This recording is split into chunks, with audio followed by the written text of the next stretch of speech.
So picture this. New York City makes history overnight, electing its first Muslim mayor, and before the man can even find the light switch in his new office, 50 Cent jumps on Instagram declaring the city dead. A whole RIP NYC 2025.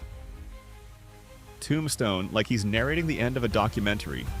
Nobody saw that coming, but the meltdown didn't stop there. Within hours, he was posting photos over dinner, talking about escape from New York, and hinting that the road to salvation now leads straight to Shreveport, Louisiana. People weren't even done arguing about the election results, and already he was acting like the apocalypse just hit Manhattan. But the question that got everyone watching wasn't why he posted it.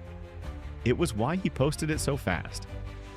What had impressed before the new mayor even had time to unpack a single box?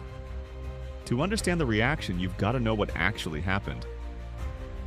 Zodon Mamdani, a 34-year-old progressive firebrand, just became the first Muslim mayor in NYC's history.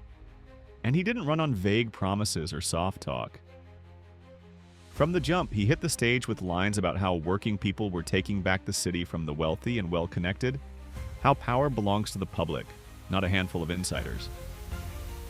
His whole platform was built for everyday New Yorkers, a rent freeze, affordable housing, and even free public transit. To regular folks, that sounded like relief. To the rich, it sounded like their tax bill finally waking up after a long nap. And that's when the celebrity panic started bubbling. 50 wasn't the only one upset, but he was definitely the loudest. Meanwhile, DL Hughley, Knight, who has never been shy about calling out hypocrisy, stepped in with a message that hit harder than most diss tracks. He basically said he's tired of watching rich celebs pretend they're still connected to the struggle, then lose their minds the moment someone suggests a policy that might actually help the people they once claimed to represent. DL's exact tone was sharp, almost surgical. He called out how quick certain famous folks flip their loyalty once their own tax bracket gets uncomfortable. It didn't take long for social media to explode. Some fans backed 50, saying he was just speaking his mind. Others sided with DL, saying he just said the quiet part out loud. That once people hit a certain level of success, they forget the streets they once used to speak for. And when the comment section got involved, it turned into a full-blown roast session. People dragged up everything from the 50s past to the hospital that treated him after he got shot, reminding him that those services were funded by taxpayers. Some fans joked about his grandmother being on food stamps years ago. Someone even tossed in a random Tel Aviv joke that sent the entire thread sideways.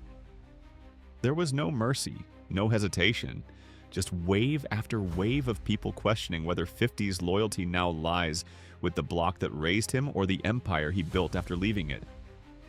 But here's where things took a turn no one expected. The mayor himself didn't dodge the drama. He leaned straight into it. Mamdani responded with humor, clarity, and zero fear. When 50 joked that he'd pay him over $200,000 just to leave the city, Mamdani laughed it off and pointed out that 50 clearly didn't understand the tax plan. He broke it down simply: a 2% increase for people making over $1 million, a bump in corporate taxes, and a repair job on a property tax system that let billion-dollar condos pay less than houses in the Bronx. His tone wasn't defensive. It was confident, almost amused. But 50 doubled down anyway. He reposted a clip of the mayor and wrote that higher taxes would make the wealthy flee and that defunding the police would turn New York into a purge zone. Basically a blockbuster movie pitch disguised as political commentary. And that's when the conversation stopped being about one rapper's opinion and started becoming a case study in how fear messaging spreads. Because that whole "the rich are gonna leave" line, it's been recycled since the 1970s. Every time taxes rise, billionaires swear they're packing their bags. The reality, almost none of them do. They know New York isn't just a city, and it's a money magnet, a power hub. You don't give that up over a couple extra percentage points.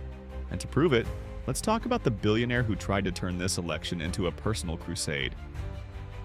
Bill Mann, a hedge fund heavyweight, spent months throwing shade at Mamdani, using fear tactics and not-so-subtle dog whistles.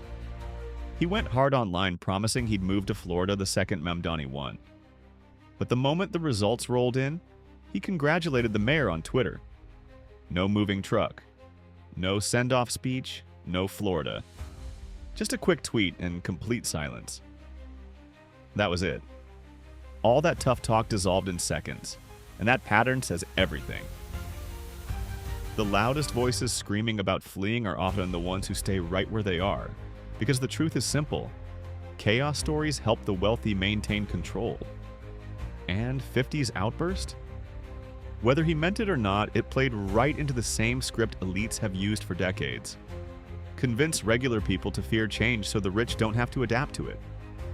While everyday New Yorkers are counting pennies, squeezing into overpriced apartments, and waiting on broken subway lines, 50's shouting from a mansion about a tax increase he could clear with a few weeks of royalties.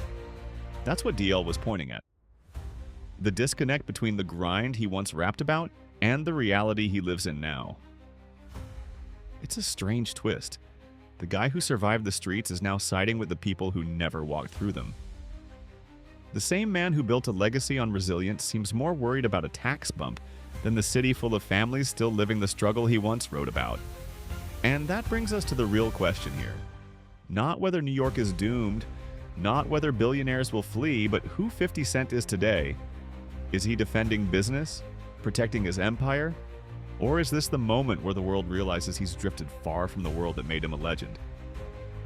Because every time a leader steps up trying to fix a system that's been broken for decades, the wealthy start ringing alarms like the sky's falling. They say businesses will leave, jobs will vanish, the city will collapse. But the truth is, what they're really afraid of isn't higher taxes.